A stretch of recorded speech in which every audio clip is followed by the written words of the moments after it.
Investigators say over 40 people, including 2 children, were killed when a Russian plane made an emergency landing in Moscow.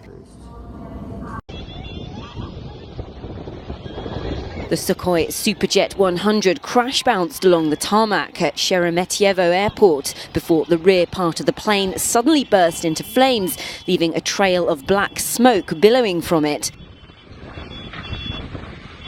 Many passengers on board escaped via the plane's emergency slides that inflated after the hard landing.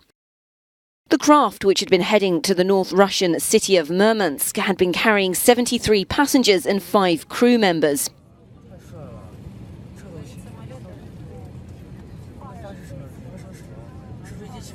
No official cause has yet been given for the incident, although some surviving passengers spoke of a lightning strike.